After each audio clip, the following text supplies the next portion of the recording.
Հրապարակը գրում է այսօր պատիվ ունեմ խմբակցության Սերժ Սարգսյանի թիմակիցների հրավիրված խորհրդարանական լսումներն են կայանալու վարչապետին իմպիչմենտ հայտնելու հարցով լսումներին նախորդել են քաղաքական կոնսուլտացիաներ, մի շարք արտախորհրդարանական ուժերի հետ հրավիրված են տարբեր քաղաքական ուժերի ՀԿ-ների ներկայացուցիչներ, բայց որոշել են չկենտրոնանալ իմպիչմենտի վրա, այլ առավել լայն քննարկում ծավալել երկրում ստեղծված ներքաղաքական իրավիճակի ու ելքերի վերաբերյալ։ Գլխավոր ինտրիգն այն է իմպիչմենտի վերաբերյալ Սերժ Սարգսյանի տեսակետից տարբերվող դիրքորոշում ունեցող Ռոբերտ Քոչարյանի թիմակիցները կմասնակցեն արդյոք լսումներին։ Թերթին ասել են, որ անպայման մասնակցելու են, Հայաստան դաշինքից միայն մեկ անձ է մասնակցելու, որը նաև ելույթ է ունենալու, նորից շեշտադրելու է քոչարյանականների հայտնի տեսակետը, որ իմպիչմենտը դատապարտված է ձախողման, քանի որ ԱԺՔՊ-ական մեծամասնությունը չի պատրաստվում միանալ գործընթացին, իսկ ընդդիմության ունեցած ձայները բավարար չեն։ Նույն լսումների ժամերին խորհրդարանի առջև նախատեսվում է հանրահավաք, որը կազմակերպել է Արթուն ենք շարժումը, դրա իմաստն էլ հանրային ճնշում ապահովելն է, ի ցույց դնելը, որ ժողովուրդը պատրաստ է փողոց դուրս գալու, եթե խորհրդարանի ներսում որևէ պրոցես սկսվի։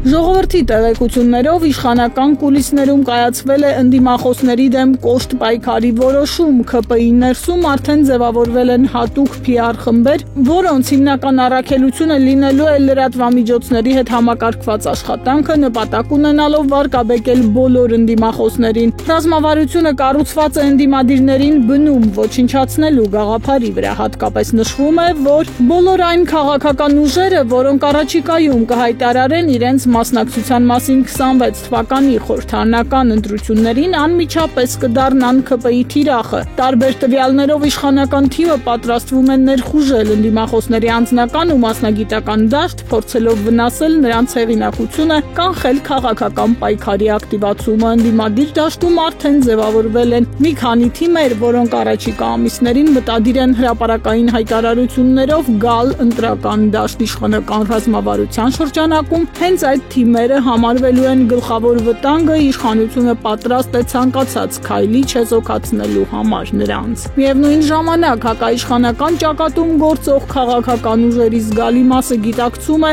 սպասվող զարգացումները, հնարավոր ճնշումները, ռեպրեսիաները, նաև իրավական հալածանքները ու նույնիսկ ազատազրկումները։ Չի բացառվում առաջիկայում քաղաքական շրջանակներում սրացումները կթևակողեն առավել թեժ փուլ զուգահեռ գործընթացներին, այդ թվում ամենայն հայոց կաթողիկոսին գահընկեց անելու նախաձեռնության հետ մեկտեղ, կարդում ենք թերթում։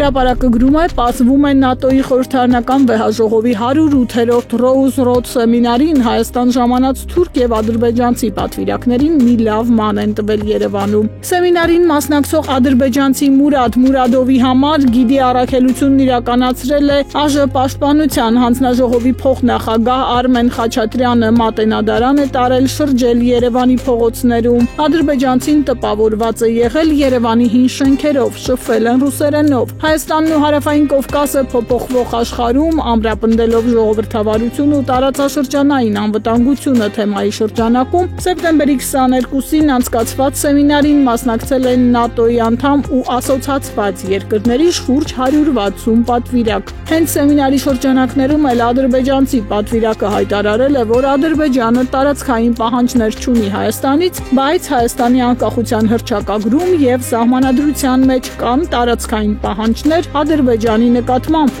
ու որ Բաքվի համար կարևոր է դրանց վերացումը։ Շեշտել է, որ միայն Հայաստանի սահմանադրությունը փոխելուց հետո Ադրբեջանը վերջնականապես կստորագրի խաղաղության փաստաթուղթը, կարդում ենք թերթում։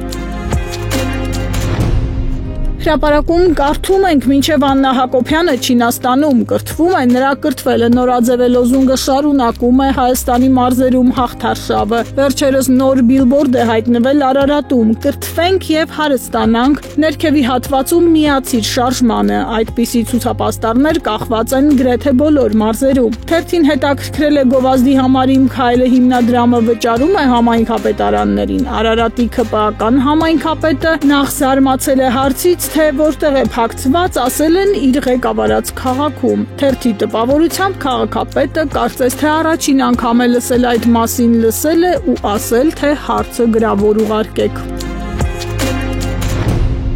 Ժողովուրդն էլ գրում է, առողջապահության նախարարությանը մոտ կանգնած աղբյուրները հայտնում են, որ սեպտեմբերի 18-ին ժամը 17:30-ին Անահիտ Ավանեսյանը նախարարություն է հրավիրել կախվածությունների բուժման ազգային կենտրոնի մի խումբ աշխատակիցների նախապես տեղեկացված չեն եղել հանդիպման նպատակից, այնտեղ նրանցից պահանջել են բջջային հեռախոսները, ժամացույցները, պայուսակները անկախ սեռից։ Այս հանգամանքը աշխատակիցների շրջանում տարակուսանք է առաջացրել, քանի որ անվտանգության նման պահանջ կարծես թե միայն վարչապետի համար են կիրառում։ Ըստ ամենայնի նման քայլը պայմանավորված է նախարարի այն մտահոգությամբ, որ հանդիպումների ընթացքում որևէ մեկը կարող է ձայնագրել քննարկումը։ Կախվածությունների բուժման ազգային կենտրոնը երկար ժամանակ շարունակել է գործել առանց ղեկավարի մրցույթում նախարարի համար ընդունելի թեկնածուի բացակայության պատճառով։ Հաստատությունը մինչև օրս մնում է առանց կառավարչի, ինչի պատասխանատուն, ինչպես թերթն է շեշտում, առողջապահության նախարարն է։